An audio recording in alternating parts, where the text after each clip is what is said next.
चलिए हम लोगों के चर्चा का विषय आज राज्य और राष्ट्र की आय पर है। ठीक है, किसी भी देश की हालत तभी अच्छा कहा जा सकता है जब वहाँ का रहने वाला हर व्यक्ति समान रूप से खुशहाल हो, यानी कि विकसित हो। उसको सारी आवश्यकता की जो आवश्यकताएं जो होती है व्यक्ति की, उसके परिवेश से मिल जाता हो या प्राप्त हो जाता हो। अगर समाज का एक भी व्यक्ति पिछड़ जाता है तो उस समाज को जो है हम सही अर्थ में विकसित नहीं कह सकते। मनुष्य अपनी आवश्यकता को पूरा करने के लिए मजदूरी करता है या श्रम करता है, क्योंकि मजदूर जो है अपनी आवश्यकता के पूर्ति करने के लिए जो है वह मजदूरी और श्रम के द्वारा आय प्राप्त करता है, और उस आय को वह जो है मौद्रिक यानी कि रुपया पैसा में प्राप्त करता है। उसके मानसिक और शारीरिक श्रम द्वारा जो है उसको प्राप्त होती है, वह उस व्यक्ति की अर्जित संपत्ति की मौद्रिक आय होती है। किसी व्यक्ति की अर्जित संपत्ति की मौद्रिक आय क्या होती है? अगर कोई व्यक्ति श्रम के द्वारा जो पैसा प्राप्त करता है वह उसकी अर्जित संपत्ति मौद्रिक आय होती है। अर्थव्यवस्था किसी भी प्रकार का हो, चाहे पूंजीवादी अर्थव्यवस्था हो या समाजवादी अर्थव्यवस्था हो या मिश्रित अर्थव्यवस्था हो। ठीक है, अर्थव्यवस्था किसी भी प्रकार का हो, उसके नागरिक की व्यक्तिगत और सामाजिक आय ही संपन्नता अथवा निर्धनता का सूचक होता है। अर्थव्यवस्था जो है पूंजीवादी हो या समाजवादी हो या मिश्रित अर्थव्यवस्था हो, सभी के जो है वहाँ के रहने वाले नागरिकों की व्यक्तिगत अथवा सामाजिक आय ही वहाँ की संपन्नता अथवा निर्धनता का सूचक होता है। आय के द्वारा ही किसी राष्ट्र की आर्थिक विकास की स्थिति के अनुसार उसको विकसित और विकसित की श्रेणी में बांटा जाता है। जिस देश की आय अच्छा होगा वह देश अच्छा विकसित होगा, वहाँ की सड़कें अच्छी होगी, वहाँ के लोगों को सुविधा अच्छी मिलती होगी, वहाँ का एजुकेशन बढ़िया होगा, वहाँ का हॉस्पिटल बढ़िया होगा, क्या विभिन्न प्रकार के संसाधन उसके पास उत्तम होंगे। ठीक है, तो हम जो है आर्थिक विकास की स्थिति के अनुसार जो है विकसित और अविकसित की श्रेणी में बांटते हैं। गरीब, निर्धन, अमीर राष्ट्र की संज्ञा इत्यादि हम देते हैं। भारत के राज्यों में आय के आधार पर नागालैंड, दिल्ली, जम्मू कश्मीर, पांडुचेरी, मिजोरम, हरियाणा, गोवा आदि राज्यों को अमीर कहा जाता है। ठीक है, भारत के कौन कौन राज्य अमीर है देख लीजिए। दिल्ली,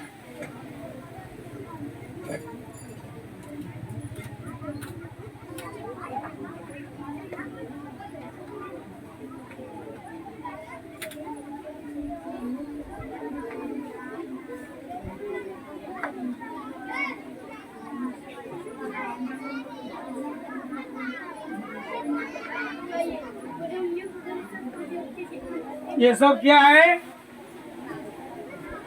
अमीर राज है।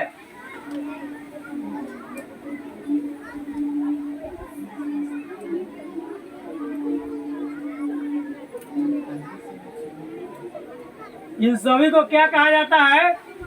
अमीर राज, मतलब धनी मनी राज इसको कहा जाता है। जबकि इसके विपरीत में देख लीजिए,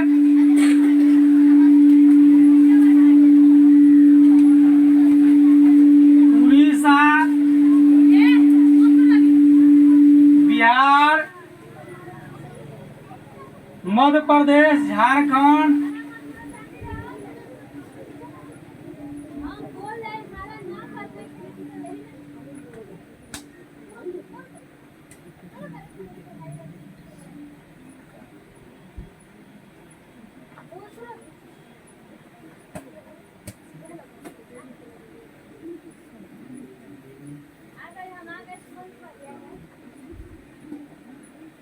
ये सब क्या है? गरीब राज है। ठीक है, ये सब क्या है? गरीब राज है। ठीक है,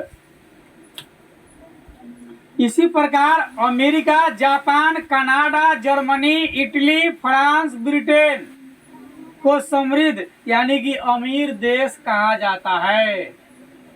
ठीक है, आपको अमेरिका अमीर देश, जापान अमीर देश, कनाडा अमीर देश, जर्मनी अमीर देश, इटली अमीर देश, फ्रांस अमीर देश, ब्रिटेन जो सारा दुनिया को गुलाम बनाया था अमीर देश। ठीक है, जबकि भारत को विश्व अर्थव्यवस्था में विकास के दृष्टि से सबसे कम आय वाला देश माना जाता है। इन सभी में भारत जो है सबसे कम आय वाला देश है, यानी कि भारत के लोगों का आय रहेगा तब ना भारतीयों का भारत का आय बढ़ेगा। पूरे भारतीयों का आय कम रहेगा तो भारत का आय कैसे बढ़ जाएगा? क्या सभी लोगों का आय अच्छा रहेगा तब ना भारत का आय अच्छा होगा। जबकि भारत जो है आपको America, Japan, Canada, Germany, Italy, France तथा ब्रिटेन देश के मामले में जो है अगर उसके नजरिया से देखा जाए तो भारत जो है विश्व की अर्थव्यवस्था में विकास के दृष्टि से सबसे निचली स्तर पर है। लेकिन विगत कुछ वर्षों में विकास के बढ़ते दर के कारण भारत काफी तेजी से समृद्ध देश की श्रेणी में जो है लाइन में लगा हुआ है। हम लोग इंट्रोडक्शन देख रहे थे राष्ट्रीय आय की, राष्ट्र की आय क्या है। अब हम लोग आय क्या होता है, इनकम। आय क्या होता है? जब कोई व्यक्ति किसी प्रकार का कार्य करता है, चाहे वह कार्य मानसिक हो या शारीरिक हो, उसे उस कार्य के लिए कुछ पारिश्रमिक जो धन मिलता है उसे हम उस व्यक्ति की आय कहते हैं। यानी वन सेंटेंस में कहिए कि व्यक्ति को श्रम के बदले जो भी कुछ धन मिलता है, जो रुपया पैसा मिलता है, वह उस व्यक्ति की आय है। श्रम के बदले व्यक्ति को जो कुछ रुपया पैसा मिलता है उसे हम क्या कहते हैं? आय कहते हैं।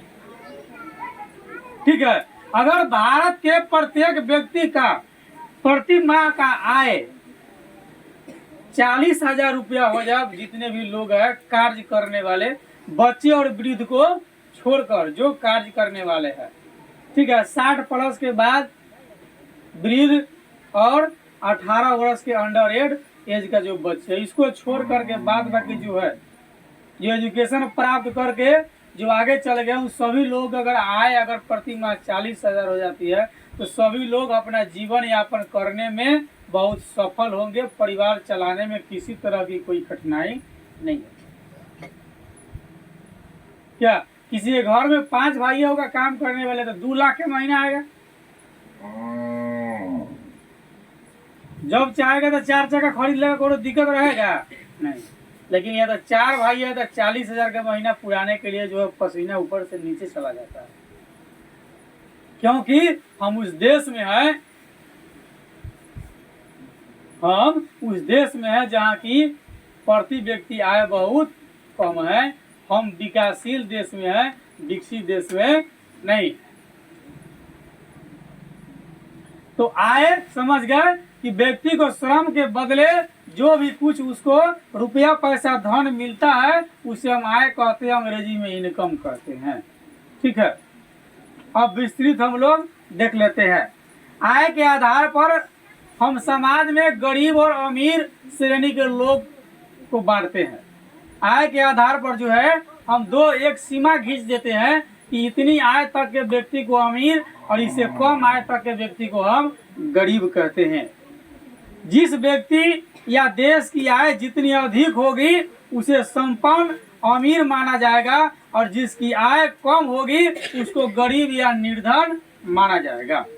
वस्तु तथा उत्पादन के क्षेत्र में भूमि के बदले में जो पारिश्रमिक दिया जाता है उसे लगान कहा जाता है, और श्रम के बदले में जो श्रम करने वाले लोगों को दिया जाता है उसको मजदूरी कहा जाता है। और पूंजी के पारिश्रमिक यानी पूंजी लगाने के बाद जो भी कुछ पैसा दिया जाता है उसको सूद या ब्याज कहा जाता है।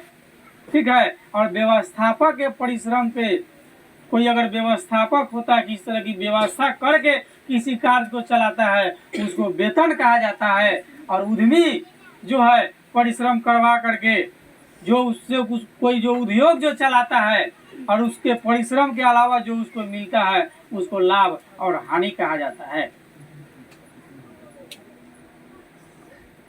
ठीक है।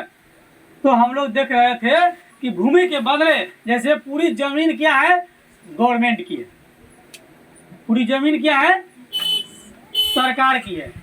ठीक है। तो हम सरकार से जो भूमि लिए हैं उसके बदले में ना हम सरकार को क्या देते हैं, पारिश्रमिक जो देते हैं, ठीक है, उसको हम क्या कहते हैं, लगान कहते हैं। प्रति वर्ष जमीन का जो रसीद कटा करके उसको हम भुगतान करते हैं उसको क्या कहते हैं, लगान कहते हैं।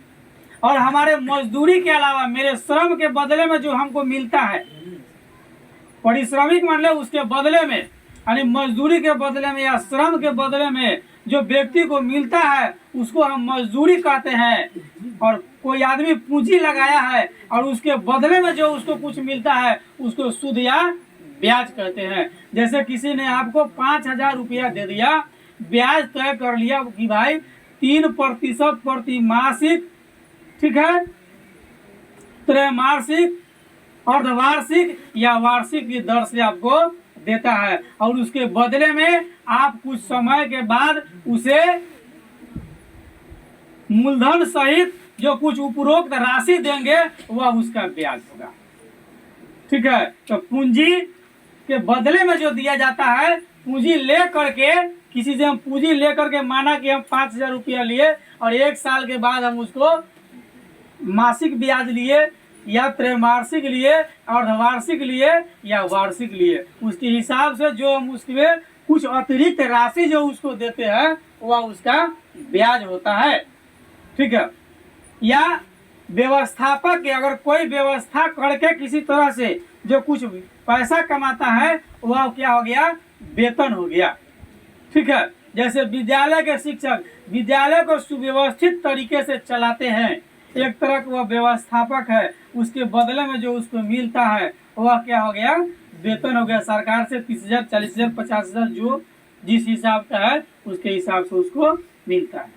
कोई अगर उद्योग लगाया है, फैक्ट्री लगाया है, ठीक ना, उसमें बहुत सारी राशियां लगाई है और उसके अलावा लगाने के बाद जो उसको कुछ मिलता है तो लाभ या हानि कहलाता है। कॉपी कीजिए। ठीक है। लाभ भी हो सकता है और हानि भी हो सकता है। फैक्ट्री चलाने वाला को दोनों हो सकता है, लाभ हो सकता है, हानि हो सकता है। कोई गारंटी नहीं है कि निरंतर लाभ ही लाभ होगी, हानि भी हो सकती है। ठीक है। तो इस तरह से हम लोगों ने देखा लगान क्या है, मजदूरी क्या है, ब्याज क्या है, वेतन क्या है और लाभ और हानि क्या है। ये सब अलग अलग चीज है। अब हम इनकम ऑफ बिहार की चर्चा करते हैं। इनकम ऑफ बिहार की चर्चा करते हैं, यानी कि अब हम देखेंगे बिहार की आय।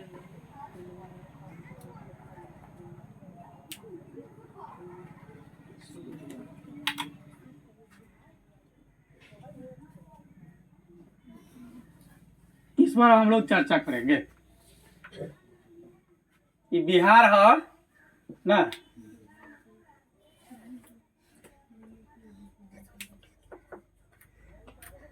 यह वही बिहार है, चर्चा किए थे हम लोग। विभिन्न प्रकार के महापुरुष भी हुए थे, कई सारी बातें हम लोगों ने देखा था। और बिहार की आय पर हम जब चर्चा करते हैं तो बिहार एक कृषि प्रधान राज्य है। बिहार क्या है, बिहार एक कृषि प्रधान राज्य है। ठीक है।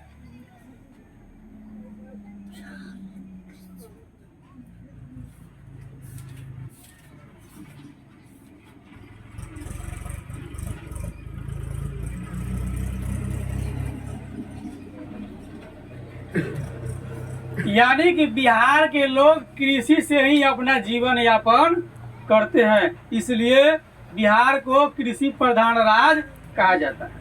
यहाँ के लोगों की जीविका का मुख्य आधार कृषि है। कृषि मतलब खेती बाड़ी करना, घर वाला किसान, घर वाली किसानी ना।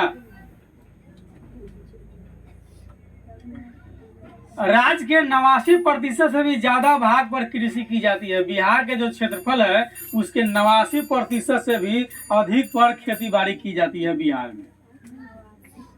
89% से अधिक क्षेत्र पर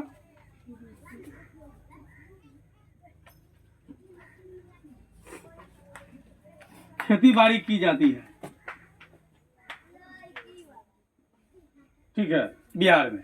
यहाँ 89% से भी अधिक भाग पर खेती बाड़ी की जाती है।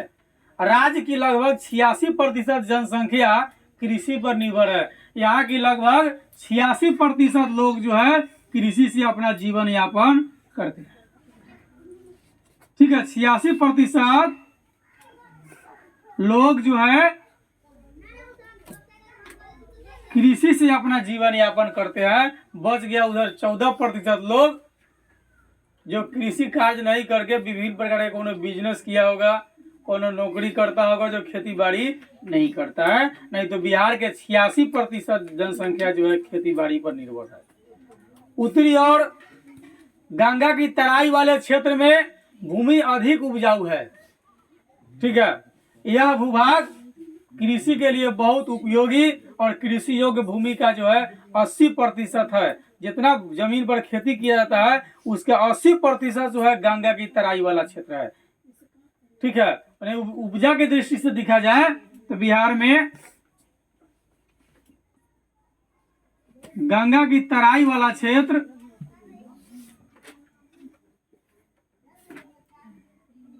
जो है बिहार का 80% कृषि कार्य में उपयोग में आता है, ठीक है। कृषि प्रधान राज्य होते हुए भी यह राज्य कृषि के मामले में सबसे पिछड़ा राज्य है बिहार। हम लोगों ने देखा इस राज्य की 89% से भी ज्यादा भाग पर खेती की जाती है। बिहार का जो क्षेत्रफल है उसमें 89% भाग पर खेती की जाती है। बिहार राज्य की 86% जनसंख्या कृषि पर निर्भर है, जो उसी से अपना जीवन यापन करती है। और गंगा की तराई वाले क्षेत्र में भूमि जो है अधिक उपजाऊ है। यह भूभाग कृषि के लिए बहुत उपयोगी है और कृषि योग्य भूमि का 80% यही भाग है गंगा की तराई वाली क्षेत्र। बिहार कृषि प्रधान राज्य होते हुए भी यह राज्य कृषि के मामले में बहुत पिछड़ा है, बहुत पीछे है। बिहार कृषि प्रधान राज्य होते हुए भी कृषि के मामले में ही पिछड़ा हुआ नहीं है, बल्कि इसके अलावा अत्यंत गरीब राज्य है। बिहार क्या है? अत्यंत गरीब राज्य है। बिहार उड़ीसा राज्य के बाद सबसे अधिक गरीब है। सबसे उड़ीसा, बिहार जो है उड़ीसा राज्य के बाद बिहार का स्थान है गरीबी में, यानी प्रथम स्थान पर आ गया उड़ीसा, दूसरे स्थान पर आ गया बिहार। देश में निर्धनता अनुपात का आंकड़ा योजना आयोग के 2009 में जो प्रस्तुत किया गया था, जिसमें बिहार पूरे देश में उड़ीसा राज्य के बाद सबसे अधिक गरीब राज्य है। भारत में गरीबी रेखा के नीचे रहने वाले लोगों की संख्या 29.8% है, जो गरीबी रेखा से नीचे, गरीबों से नीचे, जिसको अपने यहाँ पीला कार्ड मिलता है यानी अंत्योदय कार्ड। जिसके परिवार में अंत्योदय कार्ड होगी उसके घर में अगर बच्ची की शादी होती है तो सरकार से कुछ राशि मुहैया कराई जाती है। उसके परिवार में किसी की मृत्यु होती है तो सरकार से कुछ राशि मुहैया कराई जाती है, जिसके जो यानी कि गरीबी रेखे से नीचे है। उसको पूछा था ना नेता साहब की पीआर का कार्ड हो, कहने का मतलब है कि वह व्यक्ति यानी कि गरीबी रेखा से भी नीचे होगा, वही अंत्योदय होगा। तो भारत में जो है गरीबी रेखा के नीचे रहने वाले लोगों की संख्या 29.8% है, जबकि बिहार राज्य में गरीबी रेखा के नीचे रहने वाले लोगों की प्रतिशत जो है 33.7% है। भारत में 29.8% लोग गरीबी रेखा से नीचे जीवन बसर करते हैं और बिहार में जनसंख्या के अनुपात में जो है 33.7% जो लोग हैं जो गरीबी रेखा से नीचे अपना जीवन यापन करते हैं। यानी 2009 के अनुसार पूछा गया बिहार में गरीबी रेखा से नीचे जीवन बसर करने वाली लोगों की संख्या क्या है? 33.7%। बिहार राज्य की प्रति व्यक्ति आय पूरे देश में कम है। बिहार में पटना जिला की प्रति व्यक्ति आय सबसे अधिक है। बिहार में किस जिला की आय सबसे अधिक है? यानी बिहार के किस जिला की आय प्रति व्यक्ति सबसे अधिक है? तो पटना। ठीक है, तो बिहार राज्य की प्रति व्यक्ति आय पूरे देश में कम है, जबकि बिहार में पटना जिला की प्रति व्यक्ति आय सबसे अधिक है। हाल ही में केंद्र सरकार द्वारा जारी आंकड़े के अनुसार बिहार एक बार फिर पहले स्थान पर खड़ा है। तमिलनाडु और महाराष्ट्र जैसे राज्यों को पीछे छोड़ते हुए बिहार ने यानी 2010-11 में 14% से 15% विकास दर हासिल किया है। यह तीसरा वर्ष है जब राज्य की विकास दर 14% से अधिक हो। 2015 तक बिहार को विकसित राज्य बनाने का राज्य सरकार का सपना पूरा होता दिख रहा था। बिहार 2014 में विकास दर के मामले में 17वें स्थान पर था और अब विकास दर के मामले में पहले पायदान पर आ गया है। आर्थिक सर्वेक्षण 2020-21 में भेदभाव और प्रतिकूल परिस्थिति के बावजूद राज्य में 2 अंकों विकास दर प्राप्त करने में सफलता पाई। बिहार में प्रति व्यक्ति आय निम्न होने के कारण बचत का निम्न स्तर होना है और बचत करने के लिए सरकार कई सारी योजनाएं चला रही है। गांव-गांव तक जो है महिलाओं को जोड़ करके, और गांव में क्या चलता है? जीविका समूह, महिलाओं को बचत करने का जो है प्रैक्टिस सरकार करा रही है। कुछ राशि दे देती है सरकार और कहता है बचत कर कर के जो है लोन चुकाओ, ताकि उसको आदत पड़ जाए कि बचत हमेशा करे। पैसा लीजिए, अपना काम कीजिए, साप्ताहिक, अर्धमासिक और मासिक हिसाब से जो है लोन सरकार, लोन की राशि सरकार लेती है लोगों से। तो बिहार में प्रति व्यक्ति आय निम्न होने के कारण बचत का निम्न स्तर होना है। कम बचत होने के कारण पूंजी का निर्माण यहाँ क्या है? बहुत ही कम है, जिसका परिणाम होता है कि प्रति व्यक्ति आय निम्न स्तर पर कायम रहती है। और इसके ठीक उल्टा देख लिया जाए तो भारत के विकसित राज्य जिनकी प्रति व्यक्ति आय काफी अधिक है, इस राज्यों में प्रमुख है गोवा।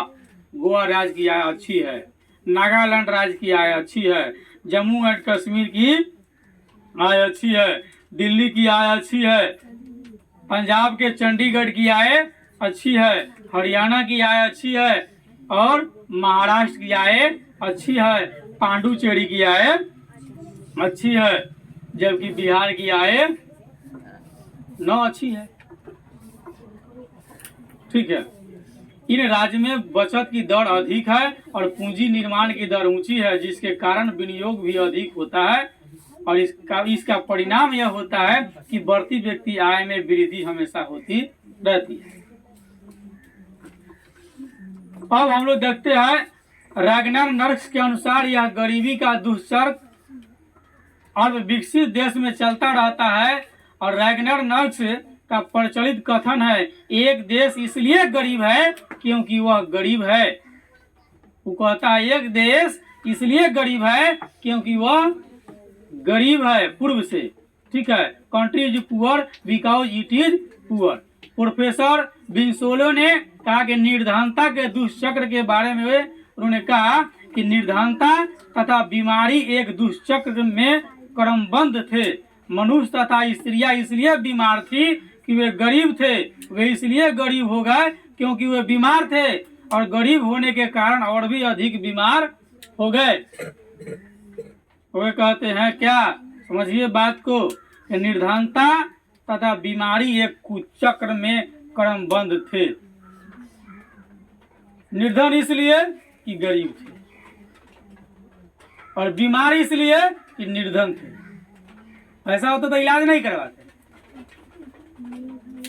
ठीक है, तो इसलिए वो कहते हैं कि बीमार थी कि वे गरीब थे, और इसलिए गरीब और हो गए क्योंकि वे बीमार थी। मरना कोई नहीं चाहता है, जीने के लिए बहुत सारी कार जमीन जाता सब बेच देगा जीने के लिए।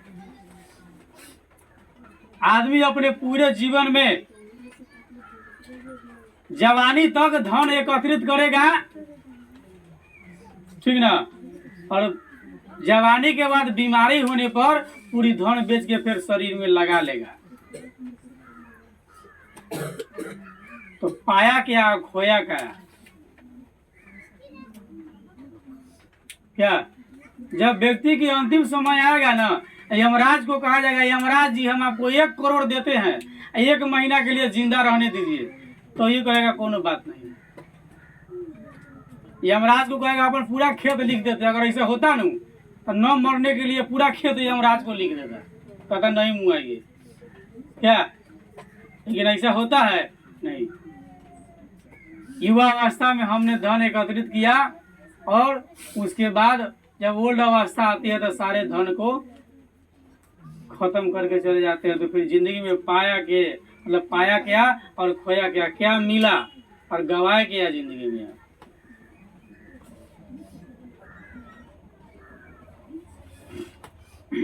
निर्धनता का दूसरा नाम कम वास्तविक आय है। वास्तविक आय के कम होने के कारण उत्पादन भी कम होता है। आय के कम होने से क्रय शक्ति भी कम हो जाती है, जिसके परिणाम स्वरूप विनियोग करने की प्रेरणा कम हो जाती है। विनियोग के कम हो जाने से उत्पादकता कम हो जाती है, जिससे आय कम हो जाती है। आय कम होने से बचत कम हो जाती है, ठीक है। और जब बचतें कम हो जाएगी तो हम गरीब ऑटोमेटिक हो जाएंगे। भारत जैसे अल्प विकसित देश में बचत की दर बहुत ही कम है, क्योंकि लोग आय कम है ना और व्यय ज्यादा है। समान मजदूर अगर एक दिन में 300 रुपया कमाता है तो परिवार बड़ा होगा तो 200 भोजने पर खर्च हो जाएगा। 100 रुपया बचता है तो कोनो बीमार पड़ेगा, वही में खत्म हो जाएगा। बचत बहुत कम के बराबर है। बचत का मतलब है हम इतना आय प्राप्त करें कि सारा परिवार घर चला करके और कुछ बचत हो जाए, ठीक है। तो अपने यहाँ भारत में बहुत बचत की दर बहुत कम होती है, ठीक है। और गरीबी का अर्थ है वह स्थिति जब किसी व्यक्ति को जीवन की न्यूनतम आधारभूत आवश्यकताएं समय से न पूरा हो, वह गरीब कहलाता है। गरीबी का अर्थ क्या है? वह स्थिति जब किसी व्यक्ति को जीवन की न्यूनतम आधारभूत आवश्यकता समय से पूरी नहीं हो। जैसे व्यक्ति की आवश्यकता भोजन समय से नहीं मिलता हो, वह गरीब है। वस्त्र शरीर ढकने में सक्षम नहीं है, वह गरीब है। जिसके पास रहने का घर नहीं है, वह गरीब है। यानी गरीबी का अर्थ है वह स्थिति जब किसी व्यक्ति को जीवन की न्यूनतम आवश्यकता जो है भोजन वस्त्र और आवास की सुविधा उपलब्ध नहीं हो, उसको हम क्या कहते हैं? गरीब कहते हैं। और हम सभी लोग जानते हैं कि गरीबी को जन्म देती है। गरीबी अमीरी को जन्म नहीं देती है, गरीबी ही गरीबी को जन्म देती है। क्या यदि आपके पिताजी के पास में 5 बीघा खेत है और आप हो गए 10 भाई, तो पिताजी 5 बीघा और आप 10 भाई है तो 10-10 कट्ठा पर हो जाएगा। क्या गरीबी कभी अमीरी को जन्म नहीं देती है, गरीबी हमेशा गरीबी को ही जन्म देती है। इस कथन को प्रसिद्ध अर्थशास्त्री रैगनर नर्क्स ने गरीबी के दुष्चक्र के रूप में व्यक्त किया है। इसका मतलब यह है कि लोग गरीब इसलिए हैं कि उनमें गरीबी है और गरीबी के कारण आय कम होती है और अशिक्षा के कारण जन्म दर अधिक होती है। लोग पढ़े लिखे नहीं हैं, इसलिए उसके परिवार की जनसंख्या अधिक हो जाती है। नहीं, अगर जो लोग पढ़े लिखे होंगे उसकी जनसंख्या कम रहेगी, जो लोग न पढ़े लिखे रहेंगे उसकी जनसंख्या अधिक रहेगी। क्या ये बात ना? पढ़ा लिखा लोग है तो बहुत सारी बात सोचेगा। भाई 10 बच्चे हो जाएंगे तो 10 बच्चों को एडमिशन कराने जाएंगे तो कम से कम 5-5 हज़ार एडमिशन चार्ज लेगा, तो 50 हज़ार हो जाएगा। 500 के महीना लेगा तो 5 हज़ार के महीना। अब तो जमाना बढ़ गया, 500 के महीना पर बढ़िया शिक्षा नहीं मिलेगा, कम से कम 1000-1500 के महीना पर बढ़िया एजुकेशन। 500 में आपको कैसे पढ़ाएगा मास्टर भाई? 500 की तनख्वाह में इतनी महंगाई बढ़ गई। कम से कम उसकी वेतन होनी चाहिए महीने का 1000। तो 10 को बच्चे हो गए तो सोच लीजिए 10 हज़ार के महीना एजुकेशन पर खर्च, प्लस उसका कॉपी कलम, और तब परिवार का दाल चावल आटा सब खर्चा जोड़ लीजिए। ये सब करते करते और गरीबी बढ़ जाएगा। इसलिए रैगनर नर्स ने कहा कि गरीबी के दुष्चक्र के रूप में ये निरंतर बढ़ता रहता है। गरीबी यह एक दुष्चक्र है, या मतलब कि यह चक्र है, निरंतर चलता रहता है। और गरीबी का चक्र जितना चलेगा गरीबी और पैदा करेगा। पहले एक गरीब था, 5 को बेटा हो गया तो 5 को गरीब हो गया ना। आप बड़े बड़े लोगों को देखिएगा जिसको समाज के सबसे उत्तम लोग मानते हैं, ठीक है, उसके परिवार की जनसंख्या बहुत कम रहती है, क्योंकि वो एजुकेटेड होते हैं। अधिकतम बाल बच्चे उन्हीं लोगों के होते हैं जिनके परिवार में महिला और पुरुष दोनों पढ़े लिखे नहीं है, ठीक ना। तब वो लोग कहते हैं ना कि बच्चे भगवान के देन होते हैं।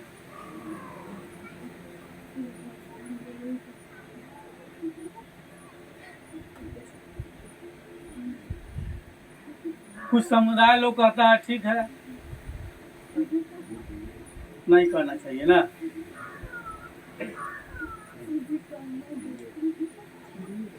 चलिए, तो इसका मतलब है कि लोग गरीबी से लिए हैं, उनमें गरीबी है और गरीबी के कारण आय कम होती है। और जब आय कम होती है तो बच्चे अच्छे से पढ़ लिख नहीं पाते हैं, खाली जाएंगे, मतलब वो नहीं कहना चाहिए गवर्नमेंट स्कूल में बैठ के खिचड़ी चावल खा करके आएंगे, क्योंकि पैसा तो है नहीं उत्तम शिक्षा देने के लिए। और जब बच्चे अशिक्षित रहेंगे और शिक्षा के परिवरिश में जब रहेंगे, ठीक है, तो शिक्षा के कारण जन्म दर अधिक होती है, तो गरीबी के कारण आय कम होती है और अशिक्षा के कारण जनसंख्या अधिक होती है। इसके परिणाम स्वरूप अगली पीढ़ी और अधिक गरीब हो जाती है और गरीबी के यह दुष्चक्र निरंतर चलता रहता है। इसका मतलब स्पष्ट है कि गरीबी ही गरीबी को जन्म देती है,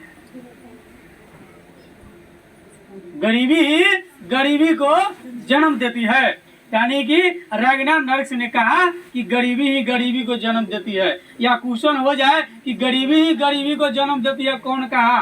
तो रैगनर नर्स ने कहा कि गरीबी ही गरीबी को जन्म देती है, अमीरी कहियो गरीबी को जन्म नहीं देती है।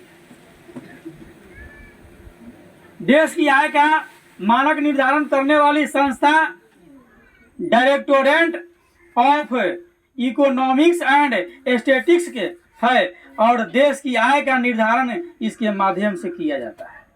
इस संस्था के 16 दिसंबर 2008 को जारी किया गया और उस जारी आंकड़े के अनुसार 2006-07 में चंडीगढ़ में प्रति व्यक्ति आय 70,361 रुपए थी। चंडीगढ़ की प्रति व्यक्ति आय 70,361 रुपए थी। किसका?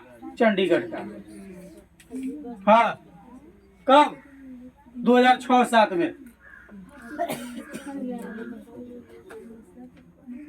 2006-07 में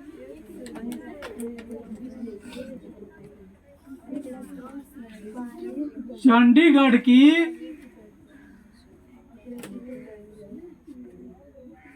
प्रति व्यक्ति आय 70,361 रुपए थी उस जमाने में। सोचिए बिहार का, आप देखिए कितना है, ठीक है। जबकि देश के केवल 28 राज्यों को देखा जाए तो इनमें सबसे अधिक प्रति व्यक्ति आय वाला राज्य गोवा और दिल्ली है। पिछले 8 वर्षों में बिहार के लोगों की आय दुगुनी हो गई है। 2004-05 में इस राज्य की प्रति व्यक्ति आय जो है 7,914 रुपए थी। ठीक है।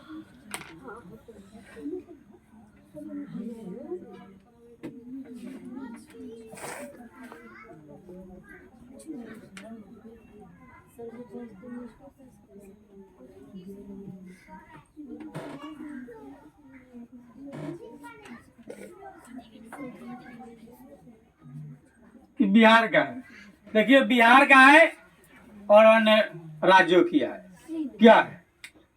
2011-12 में बढ़कर बिहार की प्रति व्यक्ति की आय 15,268 रुपया हो गया। यह आय जो है 2004-05 में और 2011-12 में जो है प्रति व्यक्ति की आय जो है हो गई आपको 15,268 रुपया।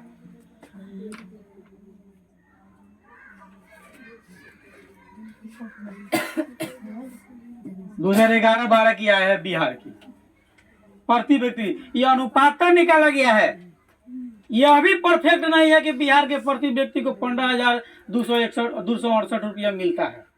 बिहार में ऐसे ऐसे लोग हैं जिसको महीना में 5,000 नहीं मिलता है। चालू वित्त वर्ष के शुरुआती अनुमान के अनुसार मौजूदा बाजार मूल्य पर देश में प्रति व्यक्ति आय पिछले वर्षों की तुलना में 11.7% बढ़कर जो है आपको 5,729 रुपये प्रति माह हो गई। और केंद्रीय सांख्यिकी गठन जिसको आप करिए CSO द्वारा जारी आंकड़े जो 2012-13 के राष्ट्रीय आय के अग्रिम अनुमान के अनुसार वर्तमान मूल्य पर प्रति व्यक्ति मासिक आय पिछले वर्ष के 5,130 रुपये से बढ़कर के 5,729 रुपये प्रति माह हो गई। हालांकि पिछले वर्ष इसमें 13.7% की वृद्धि दर्ज की गई थी, जबकि वर्तमान वर्ष में इसमें 11.7% की वृद्धि दर हुई है, यानी कि दर और घटिए गया 2%। संगठन के अनुमान के अनुसार वर्तमान मूल्य पर प्रति व्यक्ति आय 2012-13 में जो है 68,747 रुपये सालाना रही, जबकि 2011-12 में यह 61,564 रुपये ही सालाना रह पाई। केंद्रीय सांख्यिकी संगठन के अनुसार वर्ष 2004-05 के स्थिर मूल्य के आधार पर 12-13 में प्रति व्यक्ति आय जो है 39,143 रुपये वार्षिक आय हो गई। निर्देशालय के ताजा आंकड़े को देखने से गोवा में प्रति व्यक्ति आय 54,850 रुपये और दिल्ली में यह जो है 50,565 रुपये है। और तीसरे स्थान पर हरियाणा ने पंजाब को पीछे छोड़ दिया। बिहार में केंद्रीय सांख्यिकी संगठन यानी कि सेंट्रल स्टैटिस्टिक्स ऑर्गेनाइजेशन के अनुसार 2008-09 में 11.3% राष्ट्रीय आय में वृद्धि दर है, जो गुजरात के 11.05% के बाद दूसरे स्थान पर बिहार रहा। इस प्रकार बिहार भी पिछड़ेपन को त्याग कर विकास की ओर बढ़ रहा है। ऐसा कहा जाता है कि पूरे भारत में बिहार ऐसा स्टेट है जो सबसे ज्यादा IAS देता है।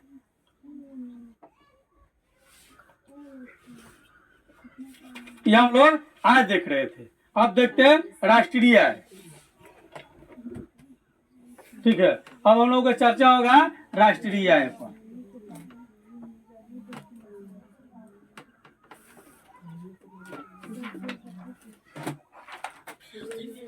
नेशनल इनकम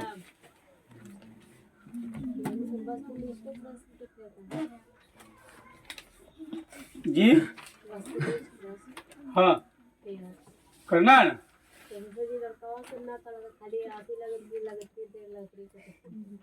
सब करेगा।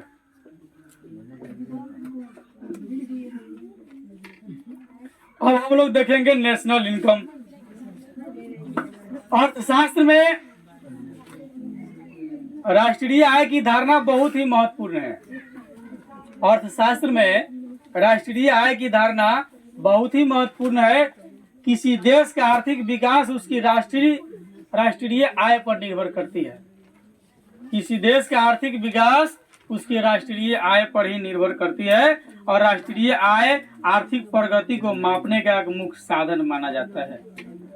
अर्थशास्त्र में वितरण के क्षेत्र में राष्ट्रीय आय की अवधारणा एक महत्वपूर्ण स्थान रखती है और उत्पादन के साधन के विभिन्न साधन जैसे श्रम, भूमि, पूंजी, व्यवस्था आदि के सहयोग से राष्ट्रीय आय का उत्पादन होता है।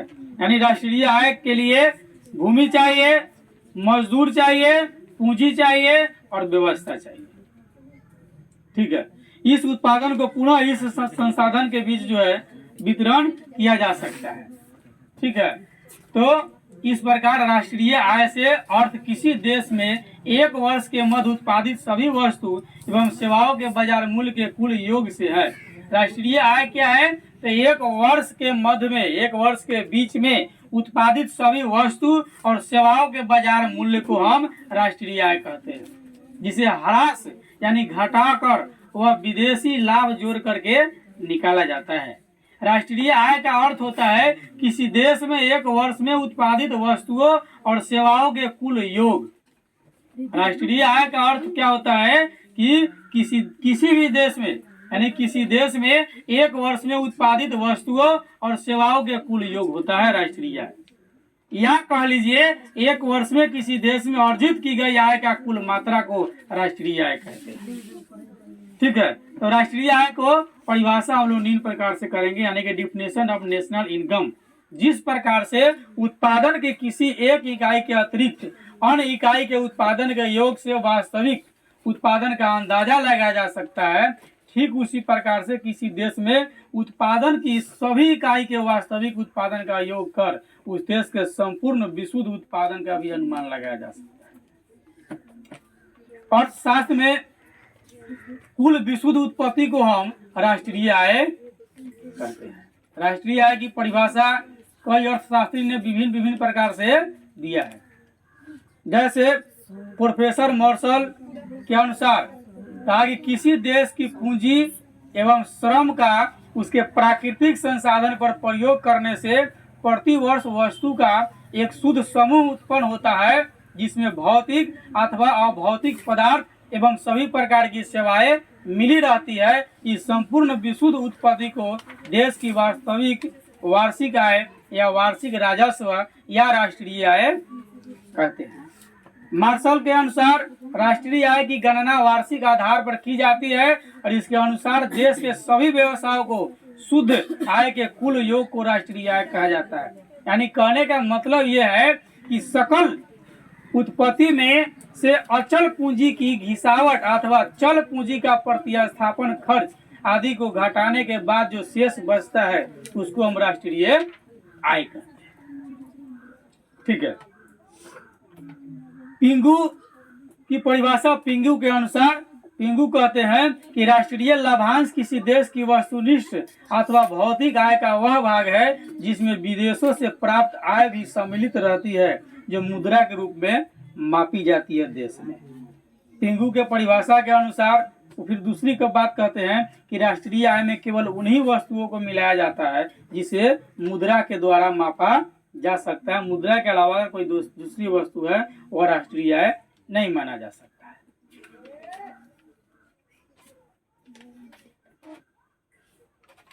फिशर अर्थव्यवस्था के बारे में कहते हैं, यानी राष्ट्रीय आय के बारे में कहते हैं, ठीक है, कि वास्तविक राष्ट्रीय आय एक वर्ष में उत्पादित शुद्ध उत्पत्ति का वह अंश है जिसका उस वर्ष में उपभोग किया जाता है, यानी उससे विकास किया जाता है, वह भी राष्ट्रीय आय के अंतर्गत ही आएगा। ठीक है, इस प्रकार फिशर के अनुसार राष्ट्रीय आय की जो परिभाषा दी गई है उसमें उत्पादन की जगह उपभोग को राष्ट्रीय आय का मापदंड माना गया है। इनके अनुसार राष्ट्रीय आय में वही वस्तुएं या सेवाएं शामिल की जाती है जो कि अंतिम रूप में उपभोक्ता को प्राप्त होती है। केन्स कहते हैं राष्ट्रीय आय के बारे में कि जब तीसा की महान आर्थिक मंदी 1929-30 में आई थी तो इससे बचने के लिए राष्ट्रीय आय की धारणा को एक अलग तरीके से बताया। उसके अनुसार यह था कि राष्ट्रीय आय को उपभोक्ता वस्तु तथा विनियोग वस्तु पर किए गए कुल व्यय के योगफल के रूप में व्यक्त किया जाता है, उसको हम राष्ट्रीय आय कहते हैं। ठीक है, एक और अर्थशास्त्री प्रोफेसर साइमन कुजनेटस उन्होंने कहा कि राष्ट्रीय आय की परिभाषा इस प्रकार है, ठीक है, कि वस्तु और सेवा का वास्तविक उत्पादन जो किसी देश में एक वर्ष में उसकी उत्पादन विधि द्वारा उत्पन्न होने के बाद उपभोक्ता के हाथ में आता है अथवा जो देश के पूंजीगत पदार्थ में वास्तविक वृद्धि करता है वही राष्ट्रीय आय कहलाता है। यानी विभिन्न प्रकार के अर्थशास्त्री ने विभिन्न प्रकार का अपना अपना परिभाषा दिया। मूल रूप से कि एक वर्ष में जो उत्पादित वस्तु है,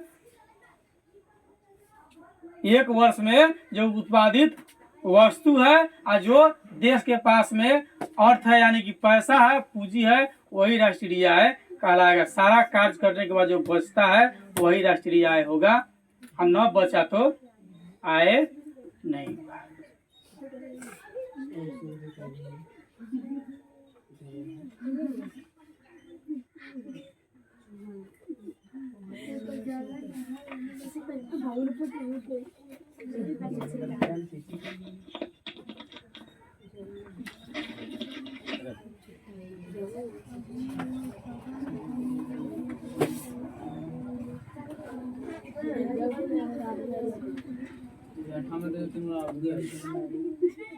डॉक्टर साहब महान आदमी है।